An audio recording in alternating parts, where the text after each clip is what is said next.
రీసెంట్గా సరిగ్గా ఒక వారం 2 వారాల క్రితం నుంచి రాష్ట్రంలో బాగా హాట్ టాపిక్ అయిన విషయం ఏంటంటే సిద్రి అప్పలరాజు గారిది ఇష్యూ.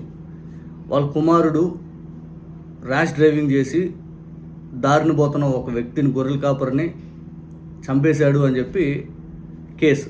వాస్తవం first time hit and run case పెట్టి తర్వాత మర్డర్ కేసు కింద కన్వర్ట్ చేశారు, ఆ పిల్లవాడి జీవితాన్ని నాశనం చేసేలాగా. ఇంకా చాలదన్నట్టు సిద్రి అప్పలరాజు గారు దీంట్లో ఇన్వాల్వ్ అయిపోయి వాళ్ళ కుమారుడిని రక్షించుకునేందుకు కేసును తారుమారు చేసే ప్రయత్నం చేసి బాధితుల్ని బెదిరింపులకు గురి చేశాడు అని చెప్పి అప్పలరాజు గారిని కూడా అరెస్ట్ చేశారు. అంటే కక్ష సాధింపు ఏ రకంగా ఉందో మనందరం చూసాం. సరిగ్గా సంవత్సరం క్రితం ఒక ఘటన జరిగింది.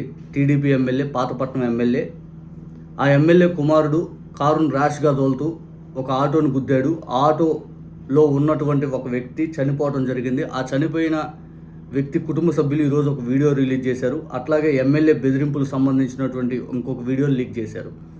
ఇది ఇప్పుడు రాష్ట్రంలో పెద్ద ఎత్తున చర్చనీయాంశం అవుతా ఉంది. ఇంకా ఎమ్మెల్యే కుమారుడే హత్య చేశాడు అని చెప్పి ఆటో డ్రైవర్ స్వయంగా ఇచ్చినటువంటి స్టేట్మెంట్ కూడా ఉంది.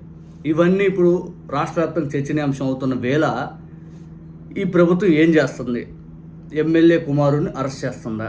ఇక బెదిరించినటువంటి ఎమ్మెల్యేని కూడా అరెస్ట్ చేస్తుందా? ఎందుకంటే వితౌట్ ప్రూఫ్లు ఎక్కడా లేవు. గుద్దినట్టు సిద్రి అప్పలరాజు గారి కుమారుడు ప్రూఫ్లు ఎక్కడ లేవు. గుద్దినట్టు సీసీ కెమెరాలు లేవు, ఎక్కడా లేవు. ఎవరిచ్చే స్టేట్మెంట్లు లేవు. ఆ తర్వాత సిద్రి అప్పలరాజు గారు బెదిరించారు అనడానికి ఎక్కడా స్టేట్మెంట్లు లేవు. ఇక్కడ గుద్దినటువంటి వ్యక్తి ఆ వ్యక్తి అని చెప్పి ఆటో డ్రైవర్ చెప్తున్నాడు. అట్లాగే ఎమ్మెల్యే గారు బెదిరించినటువంటి ఫుటేజ్ బయటకు వచ్చింది. దీనిపైన కూటమి ప్రభుత్వం ఏం చర్యలు తీసుకుంటుంది? ఆ ఫుటేజ్ చాలా లెంతీగా ఉంటుంది. నేను ఆ ఫుటేజ్లో ఆయన ఏమన్నాడు, లీక్ అయిన దాంట్లో అనేదాన్ని నేను చదివి వినిపిస్తాను. కుమారుణ్ణి తప్పించి డ్రైవర్ను చూపించిన టీడీపీ ఎమ్మెల్యే మామిడి గోవిందరావు కుమారుడు కారు ప్రమాదంలో సంచలన విషయాలు. ర్యాష్గా కారు నడుపుతూ ఆటోను ఢీకొట్టిన ఎమ్మెల్యే మామిడి గోవిందరావు కుమారుడు సాయి గణేష్ ప్రమాదం జరిగిన సమయంలో సాయి గణేష్ను తప్పించి మరో వ్యక్తిని డ్రైవర్గా చూపించారని బాధితులు వెల్లడి. ఘోర ప్రమాదంలో చేపల భోగయ్య అనే వ్యక్తి మృతి చెందగా మరో 2 తీవ్రమైన గాయాలు జరిగినాయి. మృతుడి కుటుంబానికి 5 లక్షల ఉద్యోగం, పెన్షన్ ఇస్తామని చెప్పి ఎమ్మెల్యే హామీ ఇచ్చాడని చెప్పి బాధితులు చెప్తా ఉన్నారు. ఇక బాధిత భోగయ్య కుటుంబంతో జరిగిన చర్చలకు సంబంధించిన వీడియో కూడా బయటకు ఇప్పుడు వచ్చింది వెలుగులోకి. ఇక బాధితులతో చర్చల సమయంలో ఎమ్మెల్యే మామిడి గోవిందరావు కీలకమైన వ్యాఖ్యలు చేశారు. హైకోర్టు అడ్వకేట్ జనరల్ తనకు తెలుసంటూ బాధితులను భయపెట్టేలాగా ఎమ్మెల్యే వ్యాఖ్యలు చేశారు. ఆయనకు చెప్పానంటే అసలు కేసే లేకుండా చేస్తాడు అంటూ ఎమ్మెల్యే వ్యాఖ్యలు. రాత్రి 12 గంటలు ఫోన్ చేసినా లిఫ్ట్ చేస్తాడు అని ఎమ్మెల్యే వ్యాఖ్యలు. తెల్లారుజామున 6 గంటలకే ఇక్కడికి వచ్చేస్తాడు అని చెప్పి ఎమ్మెల్యే గోవిందరావు ఆ వీడియోలో అన్న వ్యాఖ్యలు కూడా వినపడతా ఉన్నాయి. అడ్వకేట్ జనరల్తో తనకున్న పరిచయాన్ని ప్రస్తావిస్తూ బాధితులపై ఒత్తిడి చేసేలాగా మాట్లాడినటువంటి ఎమ్మెల్యే ప్రమాదం తర్వాత బాధితులతో ఎమ్మెల్యే స్వయంగా చర్చలు జరిపినట్లు వీడియోలో వెల్లడి.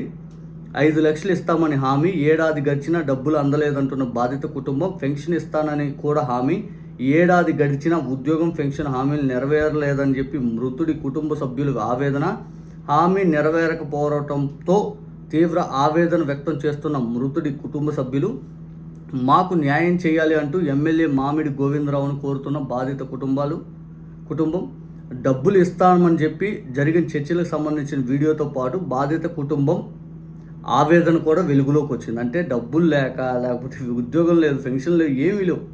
5 లక్షలు ఇస్తా అని చెప్పి అది కూడా ఇవ్వకుండా ఎమ్మెల్యే గారు ఏ రకంగా మోసం చేశారండి? ఎమ్మెల్యే గారు, ఇది మీకు న్యాయమేనా? చెప్పండి.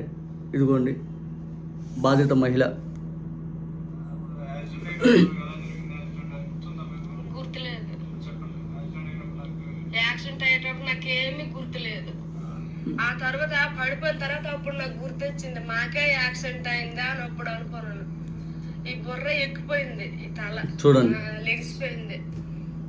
ఆటోలో ఏమి కూడా ఉంటే మెడిసిన్, పెయిన్ కిల్లర్స్, టాబ్లెట్లు భయంలో ఉంది ఆమె కూడా. ఇదిగో ఆటో డ్రైవర్, ఇతను ఆటో డ్రైవర్. వెళ్ళిపోయినారు, మా అంబులెన్స్ వచ్చి మా కొట్టుకెళ్ళింది, మాకు కనీసం పట్టించుకునే వాళ్ళు లేరు. మాకు తెలియదు మనిషి సూపర్. ఇది ఎమ్మెల్యే గారు బెదిరింపుల వీడియో.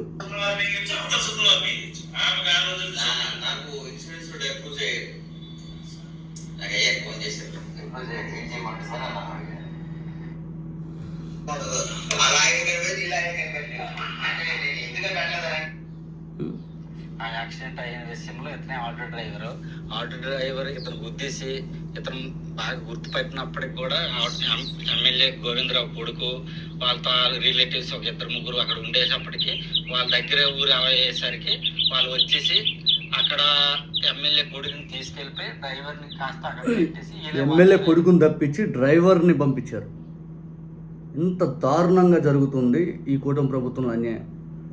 నిజంగా చంద్రబాబు నాయుడు గారు ఇప్పుడు వీటిపైన ఏం చర్యలు తీసుకుంటారో చూడాలి.